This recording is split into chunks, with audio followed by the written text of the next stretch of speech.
আসসালামু আলাইকুম। রনি নিউজের পক্ষ থেকে সকলকে অনেক অনেক প্রীতি ও শুভেচ্ছা জানিয়ে শুরু করছি জাতীয় দৈনিক পত্রিকাগুলোর শিরোনাম দিয়ে সাজানো অনুষ্ঠান পত্রিকার শিরোনাম। প্রথমেই শুরু করছি আজকের দৈনিক বাংলাদেশ প্রতিদিন পত্রিকার শিরোনাম দিয়ে। আজকের দৈনিক বাংলাদেশ প্রতিদিন পত্রিকার প্রধান শিরোনাম, থমথমে গোপালগঞ্জে আতঙ্ক, যৌথ বাহিনীর অভিযানে আটক ২০, তদন্ত কমিটি, পরবর্তী নির্দেশ না দেয়া পর্যন্ত চলবে কারফিউ।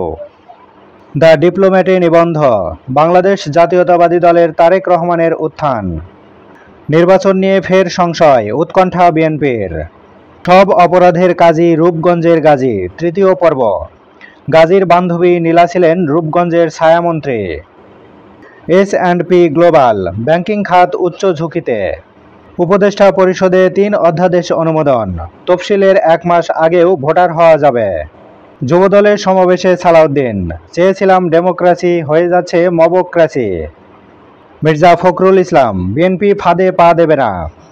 এবার শেষের পাতা, অবদান অনেক, প্রাপ্তি নিয়ে প্রশ্ন, বেসরকারি বিশ্ববিদ্যালয় প্রতিরোধ দিবস আজ, ডেঙ্গুতে আরও ৩৭৫ জন হাসপাতালে, দক্ষিণ এশিয়ায় সবচেয়ে বেশি দাম, উৎপাদনে পিছিয়ে সৌরবিদ্যুৎ, গবেষণা প্রতিবেদন, প্লাস্টিকের খেলনায় বড় ঝুঁকি শিশুদের, ৭০%ই অতিমাত্রায় সীসা পারদ, নারায়ণগঞ্জে আজ বিএনপি এনসিপি সহ ৪ দলের কর্মসূচি, উত্তেজনা। এই ছিল আজকের দৈনিক বাংলাদেশ প্রতিদিন পত্রিকার প্রধান প্রধান শিরোনাম। সুধীমণ্ডলী, এখন জানিয়ে দেব দৈনিক ইত্তেফাক পত্রিকার প্রধান শিরোনামগুলো। আজকের দৈনিক ইত্তেফাক পত্রিকায় প্রকাশিত প্রধান শিরোনাম, থমথমে গোপালগঞ্জ, বাড়ল কারফিউ, গ্রেপ্তার ২৫, সুরতহাল ও ময়নাতদন্ত ছাড়াই ৪ জনের দাফন ও সৎকার সম্পন্ন, এসএসসির ফলাফলে উদ্ভট যত ভুল, ঠাকুরগাঁয়ে ১ বিষয়ে পরীক্ষা দিয়ে ৩ বিষয়ে ফেল ২৫ শিক্ষার্থী, ব্যবহারিক পরীক্ষায় অর্ধেক নম্বরের ভিত্তিতে মূল্যায়ন, বগুড়ায় ৮৮৩ শিক্ষার্থীর ফল সংশোধনের নির্দেশ, ব্যবহারিক পরীক্ষার নম্বর যোগ না হয় চাঁদপুরে এক মাদ্রাসার ২৫ শিক্ষার্থী অকৃতকার্য, যশোরে এক কেন্দ্রের ৪৮ জন ফেল, ব্যবহারিক পরীক্ষার নম্বর যোগ হওয়ার পরে সবাই পাস, নির্বাচন ঠেকাতে পরিকল্পিতভাবে অস্থিতিশীলতা সৃষ্টি করছে একটি মহল, বিএনপির স্থায়ী কমিটির বৈঠক, হামলার দ্রুত বিচার না হলে ফের গোপালগঞ্জ অভিমুখে মার্চ, বললেন নাহিদ, আইএসপিআর জানালো সেনাবাহিনী আত্মরক্ষার্থে বল প্রয়োগে বাধ্য হয়।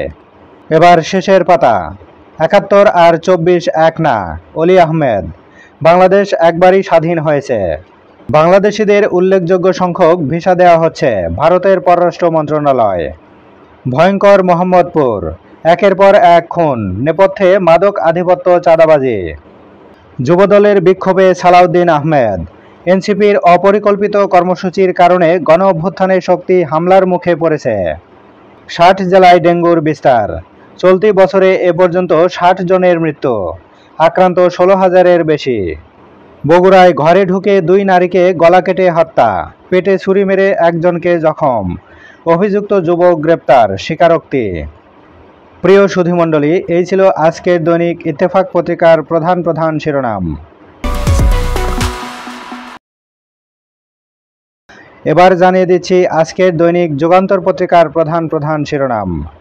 আজকের দৈনিক যুগান্তর পত্রিকার প্রধান শিরোনাম, দিল্লি থেকে একাধিক অডিও বার্তা, হাসিনার নির্দেশেই হামলা, বিদেশে বসে আন্দোলন সমন্বয় করেন আওয়ামী লীগের প্রেসিডিয়াম সদস্য শেখ ফজলুল করিম সেলিম, আব্দুর রহমান সহ বেশ কয়েকজন সিনিয়র নেতা, এমনকি ফেসবুকে লাইভে এসে হামলা পরিচালনা করেন ছাত্রলীগের সভাপতি সাদ্দাম হোসেন।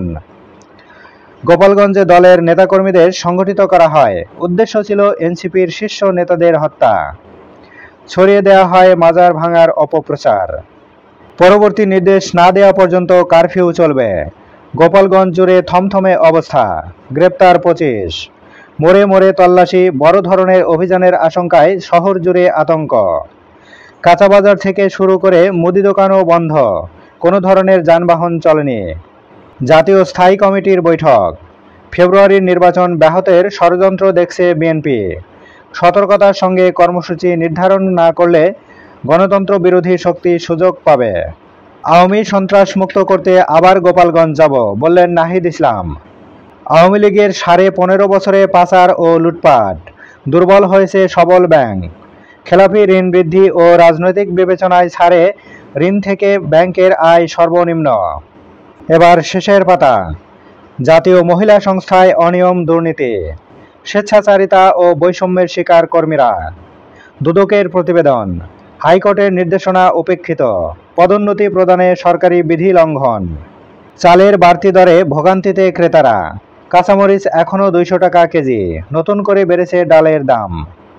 প্রাথমিকে ফের বৃত্তি পরীক্ষা চালু, তারিখ ঘোষণা। এই ছিল আজকের দৈনিক যুগান্তর পত্রিকার প্রধান প্রধান শিরোনাম।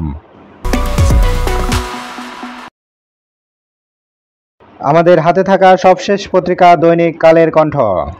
আজকের দৈনিক কালের কণ্ঠ পত্রিকার প্রধান শিরোনাম, গোপালগঞ্জ থমথমে, বাড়ল কারফিউ, 25 জন গ্রেপ্তার, তদন্তে উচ্চ পর্যায়ের কমিটি, নিহতদের দাফন সম্পন্ন। এরপরের শিরোনাম, সাম্প্রতিক ঘটনায় বিএনপির পর্যবেক্ষণ, নির্বাচন ঠেকাতে ষড়যন্ত্র হচ্ছে। একটি মহল দেখতে চায় দেশে নির্বাচনের পরিবেশ নেই, বললেন সালাউদ্দিন আহমেদ। দ্য ডিপ্লোম্যাটে নিবন্ধ, বাংলাদেশ জাতীয়তাবাদী দলের তারেক রহমানের উত্থান। জুলাই আন্দোলনের বড় শক্তি উপেক্ষিত, বেসরকারি বিশ্ববিদ্যালয়ের শিক্ষার্থীরা। বছর ঘুরলেও আনুষ্ঠানিক স্বীকৃতি না পাওয়ার হতাশা। 18 জুলাইকে বেসরকারি বিশ্ববিদ্যালয় প্রতিরোধ দিবসের স্বীকৃতি দাবি। তফসিল ঘোষণার আগ পর্যন্ত ভোটার হওয়ার সুযোগ। আওয়ামী লীগ আমলের 96 পর্যবেক্ষক সংস্থার নিবন্ধন বাতিল। প্রধান বিচারপতি, স্বাধীন বিচার বিভাগ নিশ্চিত না হলে সংস্কার ঝুঁকিতে পড়বে। এবার শেষের পাতা। নাম বদলে গজাচ্ছে কিশোর গ্যাং। বগুড়ায় বখাটেদের ছুরিকাঘাতে এক পরিবারের 2 নারী খুন। মঠবাড়িয়ায় প্রতিপক্ষের হামলায় ছাত্রদল কর্মী নিহত। 4 জেলায় 4 লাশ উদ্ধার। পুলিশের নতুন তালিকায় কিশোর গ্যাংয়ের কয়েক হাজার সদস্য। কিশোর গ্যাং মোহাম্মদপুর আদাবরে 1 ঘণ্টায় 2 খুনে জড়িত। আদালতে 3 আসামির দায় স্বীকার, পরিকল্পনায় মহিন, ক্ষোভ থেকেই সোহাগ হত্যা। বাজার পরিস্থিতি, মুরগি ও মশলার দাম বেড়েছে, শতকে শশা। মুরগি, জিরা, এলাচ সহ কয়েক মশলার দাম বেড়েছে। মাংস খেতে গুনতে হবে বাড়তি টাকা। কাঁচামরিচের কেজি 400 টাকা থেকে নেমে 240 থেকে 280 টাকা।